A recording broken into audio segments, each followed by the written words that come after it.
Tonight's bedtime story is called Sam and the Land of Lost Socks.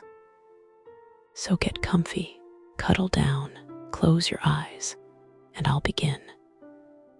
It was a quiet morning in Sam's bedroom, the kind where everything feels still and sleepy, and the sunlight sneaks gently through the curtains, lighting up dust in the air like floating stars. Sam sat on his bed in his slightly too big school jumper. His hands were in his lap, and his toes were bare on the carpet. His school bag sat ready by the door. His breakfast had been eaten. Everything was done, but something didn't feel ready. Today was the day Sam had to speak in front of the whole class. A short show and tell. Just a few words. Just a little talk. That's what his teacher had said.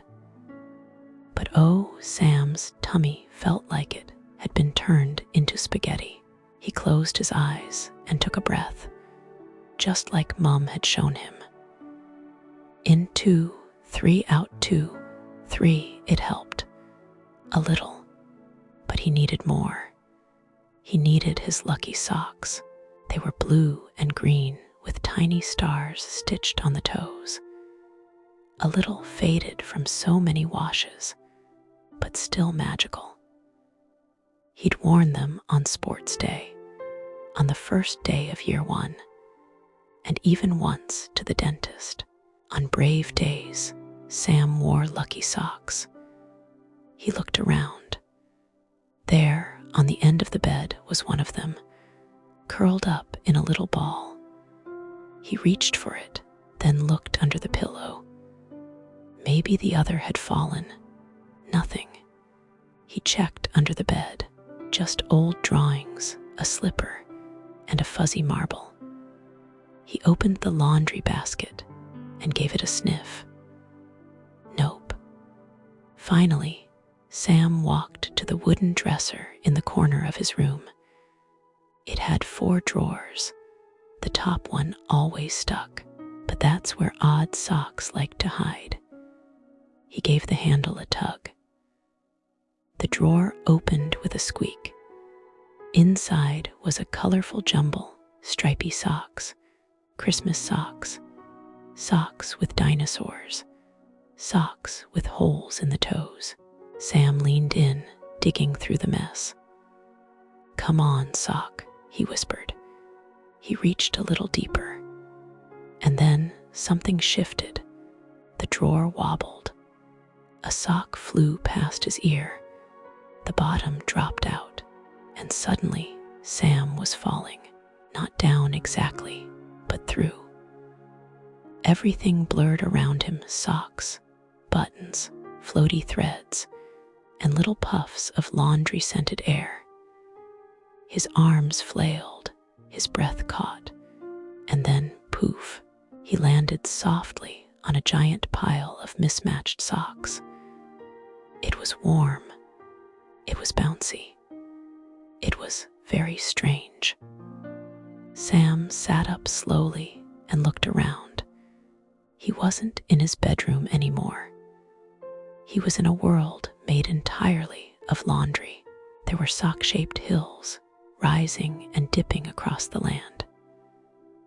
Bridges made of twisted threads spanned soft rivers of slow-moving bubbles. Floating above were clouds shaped like fluff balls, and high in the sky spun gentle golden dryers, slowly turning like suns. Everywhere he looked, socks. Socks with faces. Socks with arms. Socks tumbling, dancing, snoozing. And waddling toward him, bouncing on her heel, was a cheerful polka dot sock with one floppy thread and googly stitched eyes. "Hello there," she beamed. "You're not a sock." Sam blinked. "I'm Sam. I'm not quite sure where I am." The sock giggled. "You're in the land of lost socks, silly. I'm Dot. Welcome." Sam stood up, brushing sock lint off his pajama trousers. I was looking for my lucky sock, and now I'm here.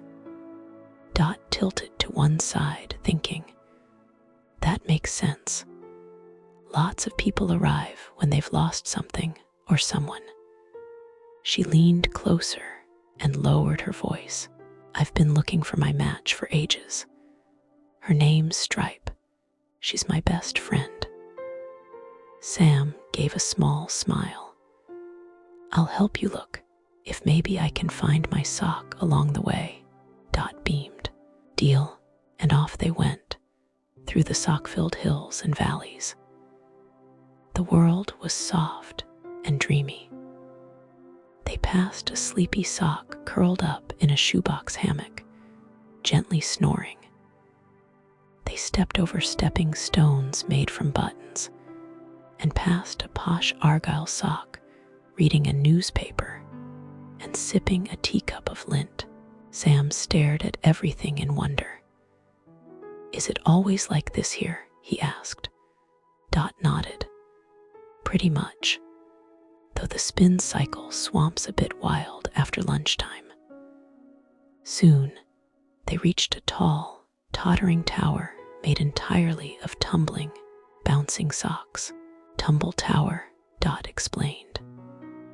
Best place to see far and spot socks from above.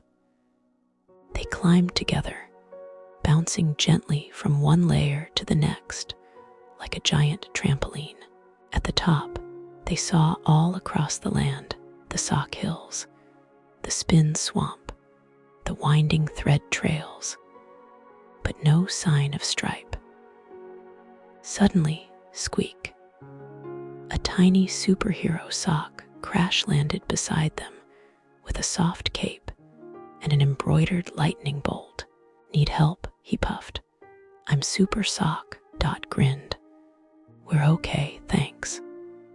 The sock saluted dramatically and bounced off again. Sam giggled, holding his tummy. This place is amazing. After the tower, they slid down a curly chute and landed with a plop in a soapy, sudsy world, the spin cycle swamp.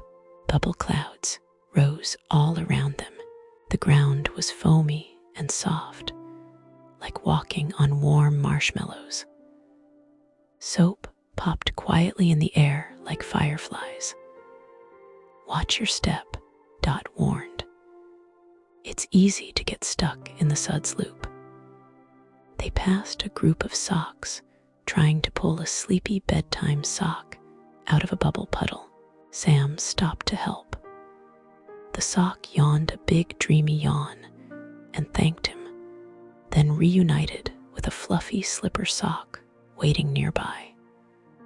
Dot sighed. So many socks find their matches. I hope I get two. Sam put a hand on her thread. You will, we'll find her.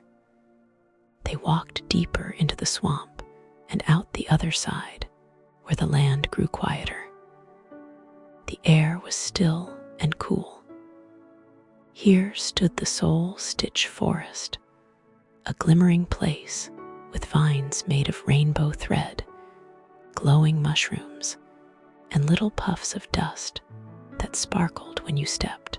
This is where socks sometimes come to remember, Dot whispered. They walked slowly beneath the glowing branches. At the center of the forest was a huge tree. Its bark was stitched like a patchwork quilt, and its leaves glowed gold and blue. That's the reunited tree, said Dot. It's where socks go when they've nearly given up, and sometimes where they're found. They stepped closer, and then Dot gasped. Up in the branches, tangled in a gentle vine, was a sock.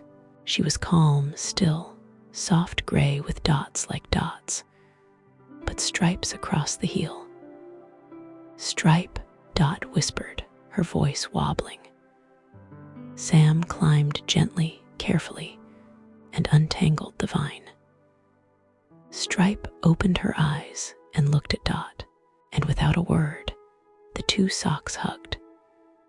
Dot's floppy thread curled around Stripe's, and in that moment, Sam felt a flutter. Above them, something sparkled in the tree's leaves. A soft green and blue glow. Stars stitched at the toes, his lucky sock.